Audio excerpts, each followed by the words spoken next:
13 August 1961 Berlin ସହରର ଲୋକମାନେ ଯେତେବେଳେ ସକାଳୁ ଉଠିଲେ ସେମାନେ ଦେଖିଲେ ଯେ ସହର ଦୁଇ ଭାଗରେ ବାଣ୍ଟି ହୋଇଯାଇଛି।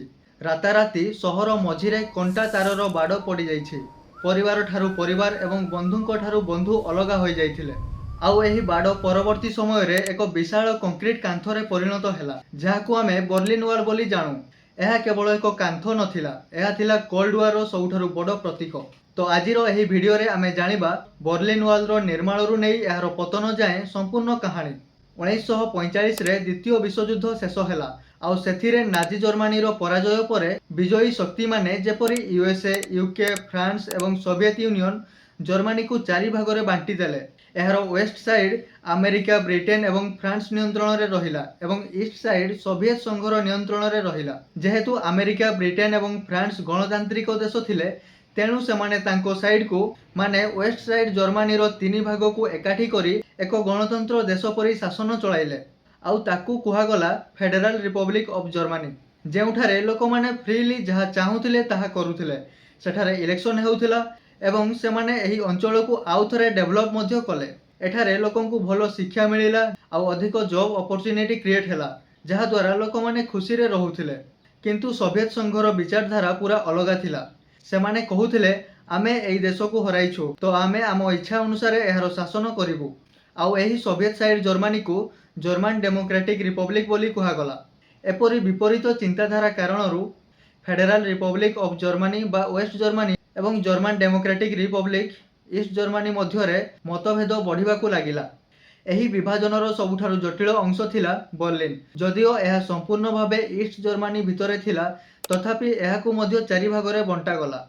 1949ରୁ 1961 ମଧ୍ୟରେ ପାଖାପାଖି 30 ଲକ୍ଷ ଲୋକ ଇଷ୍ଟ ଜର୍ମାନୀ ଛାଡ଼ି ୱେଷ୍ଟ ଜର୍ମାନୀକୁ ପଳାଇଥିଲେ। ଆଉ ଏମାନଙ୍କ ମଧ୍ୟରେ ଅଧିକାଂଶ ଡକ୍ଟର, ଇଞ୍ଜିନିୟର ଏବଂ ଶିକ୍ଷିତ ଯୁବକ ଥିଲେ। ଏହା ଇଷ୍ଟ ଜର୍ମାନୀ ପାଇଁ ଏକ ବଡ଼ ଆର୍ଥିକ କ୍ଷତି ଥିଲା, ଯାହାକୁ ବ୍ରେନ୍ ଡ୍ରେନ୍ ବୋଲି କୁହାଗଲା। ଆଉ ଏହାକୁ ରୋକିବା ପାଇଁ କମ୍ୟୁନିଷ୍ଟ ନେତାମାନେ ଏକ କଠୋର ନିଷ୍ପତ୍ତି ନେଇଥିଲେ ଯେ ୱେଷ୍ଟ ବର୍ଲିନ୍ ଚାରିପଟେ ଏକ ବିଶାଳ ପାଚେରୀ ତିଆରି କରାଯିବ, ଯାହା ପ୍ରଥମେ ଏକ ତାରର ବାଡ଼ ଥିଲା, ତାହା କିଛି ବର୍ଷ ମଧ୍ୟରେ ଏକ ଜଟିଳ ଏବଂ ଅତି ଭୟଙ୍କର ସୁରକ୍ଷା ବଳୟରେ ପରିଣତ ହେଲା। ଏଥିରେ 12 ଫୁଟ ଉଚ୍ଚର ଦୁଇଟି ବିଶାଳ କଂକ୍ରିଟ ପାଚେରୀ ଥିଲା, ଆଉ ଏହାର ମଝିରେ ଥିବା ଅଞ୍ଚଳକୁ ଡେଥ୍ ଷ୍ଟ୍ରିପ୍ କୁହାଯାଉଥିଲା, କାରଣ ସେଠାରେ ପ୍ରଥମେ ବାଲି ବିଛା ଯାଇଥିଲା, ଯେମିତି କେହି ଚାଲିଲେ ତାର ପାଦ ଚିହ୍ନ ଜଣାପଡ଼ିବ। ଆଉ ସେଠାରେ ଲ୍ୟାଣ୍ଡମାଇନ୍ ମଧ୍ୟ ବିଛା ଯାଇଥିଲା। ଏହା ସହିତ 300ରୁ ଅଧିକ ୱାଚ୍ ଟାୱାର, ସତର୍କ କୁକୁର ଏବଂ ଅଟୋମେଟିକ୍ ବନ୍ଧୁକ ଲଗାଯାଇଥିଲା। ଆଉ ଏହା ପରେ ବି ଯିଏ ସୀମା ଡେଇଁବାକୁ ଚେଷ୍ଟା କରୁଥିଲା, ତାଙ୍କ ପାଇଁ ଇଷ୍ଟ ଜର୍ମାନୀର ସୈନିକମାନଙ୍କୁ ସୁଟ୍ ଆଟ୍ ସାଇଟ୍ର ଅର୍ଡର ମିଳିଥିଲା। ଏତେ କଡ଼ା ସୁରକ୍ଷା ସତ୍ତ୍ୱେ ଲୋକମାନେ ସ୍ୱାଧୀନତା ପାଇଁ ନିଜ ଜୀବନକୁ ବାଜି ଲଗାଇ ଦେଉଥିଲେ।